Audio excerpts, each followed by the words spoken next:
Hey Coach, it's Coach Simpson. Appreciate you tuning in my YouTube channel. This video I'm going to be talking about how to work on situations and practice, specifically in the team portion of practice.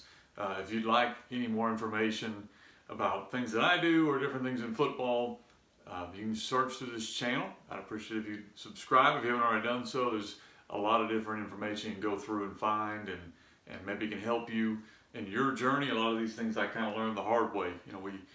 I had always scripted team practice. We're going to talk about that in a second, but I was very not great at working these situations until they kind of bit me in the rear end, and I realized I better go back and do this. So hopefully this may be able to help you. There's a lot of the things we're actually talking about in the Offensive Coordinator Academy, which is over on my website as well. But let's get through this. So team situations. So for me, the way we kind of structure our general practice is we work on individual drills and we work on what we call pod time, which is basically smaller groups of people that are working on like a concept, like a play concept. If you run tunnel screens, or you run any kind of pin and pull, or you run any kind of action where multiple players need to work together, but it's not really inside drill, it's not really 7-on-7, we just call that pod. And so we have that time built in, and then we usually will work some type of inside drill or 7-on-7, and usually both of those. And then we get to team. That's the basic structure of our practice. It's not saying that every practice works that way, but that's how most of them do. And then we get to team, and inside of team, I'd always, as a coach, I'd scripted, what I wanted to work on. We want to run X, Y, and Z plays and A, B, and C formations. So I'd always had done that, but I really hadn't made a great effort at working these different things as part of our practice structure. So I'd like to encourage you to do is make sure right now, we're in the off season, you go through and you figure out, okay, Monday we're going to work one of these situations. I'm going to walk through these here in a second. And Tuesday we're going to work another one, and Wednesday we may work a couple of them. Most coaches that I have found on Thursday are pretty good about working through situations, but if that's the only time you're doing it, I believe you're doing your kids and yourself a disservice, because you're going to run it. You can't cover every situation that way. We want our kids to be very comfortable in situations that are going to win and lose the game. So we really are heavy focus on these two, on down and distance, third down and distance, and then on time management. We now will work some type of time situation at least 3 days a week, even if it's just on air and there's not even a defense out there. We're going to work something where we've got a score at the end of a half or the end of a game. So let's walk through the situations that you need to make sure you're structuring in your practice plan. One is field zones. Most of the time you may be limited in practice space. If you're like me, you may have, hey, our JV's on this end and we're on this end. So, we really can work 50 yards. We don't really always work, from our own 20. And maybe your plays don't change in that area.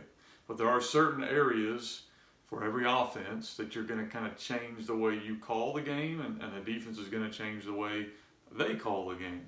Usually those are going to be like the negative, maybe inside your own 10. We call that coming out, coming out of your own goal line.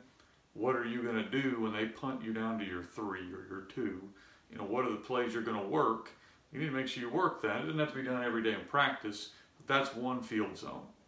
You may have kind of from the 20 to the 20 to 50 might be a different field zone for you, and these are the plays you like kind of in that area. That may be every part of your offense. You may have an area on the field. We kind of label an area on the field where, hey, these are where we're wanting to kind of take shots. If we've got a kind of a trick play built in, or we've got a overload set built in, or we got kind of this thing built in, we're going to build these into areas on the field. So that way I know, I'm one of the world's worst. I work on a trick play, I've got my back pocket, and we don't run it. Well, you kind of get yourself to run it when you stick it in one of these field zones. Hey, the first time we get across the 50 or across their 40 or wherever, we're going to get shot.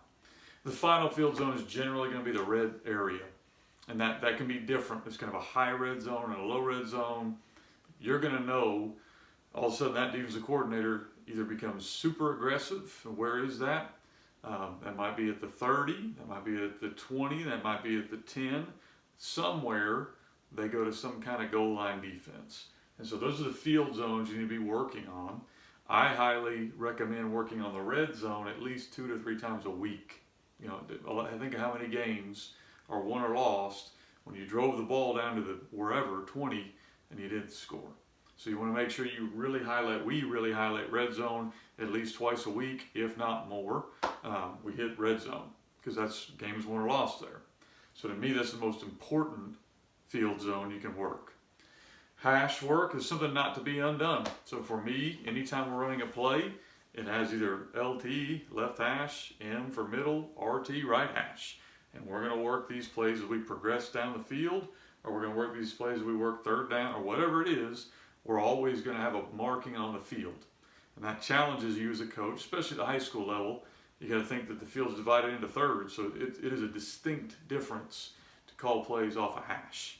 Because you literally have 1/3 of the field or 2/3 of the field, and we also work kind of that middle hash zone. And so you may have plays you like into the short side of the field, or you may have plays you like to the wide side of the field. You need to work those. Okay, an easy way to do that is to go down one hash and turn up and come up the other hash if you want to make sure you're not moving around. I prefer to move it each time, like you would play a game. Down and distance, I think most people kind of understand that. Your offense may not really change much, but we really stress third and fourth down. Because again, kind of like red zone, it's not that the other downs are not important, but you're going to win or lose a game on third and fourth down and on the red zone. So if you're looking at down and distance and field areas, we want to stress those. So we work third downs every day, whether that's third and short, medium, long, whatever it is. And usually it's the one we're most uncomfortable. So if we're a running team, we're going to work third and longs probably twice a week because that's an uncomfortable situation. We need to be ready for it. If we are a passing team, we may be uncomfortable in what we're going to do in third and 2. You know, we're going to adjust what we do. So we're going to work those situations to work on. Nobody likes third and long, so you're probably going to hit those at least twice a week.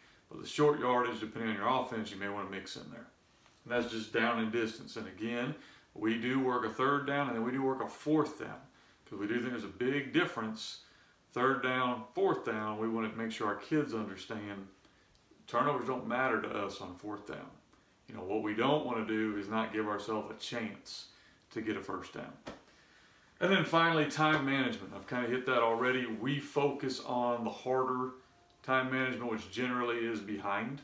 So offensively, we're behind, so we've got to go score with 2 minutes and no timeouts, or 40 seconds and 2 timeouts, or you know, we have 9 seconds from the 20, we want to get 2 plays. Well, you need to practice that situation so when that time comes, your quarterback doesn't take a sack or get tackled in bounds and the game's over.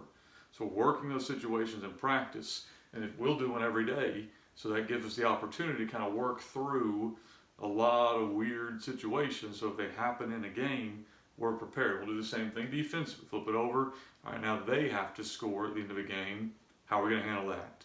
And of course, you can also work 4-minute offense. In my experience, it's a lot easier to kind of slow it down and grind it out. You do need to review that, but to me, the 2-minute we got to score becomes a little bit more important.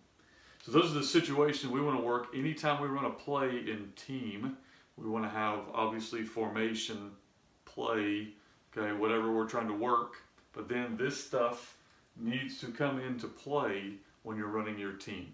The game is won in situations, so you need to practice in situations. Appreciate you guys checking this out. Hopefully you got something from it.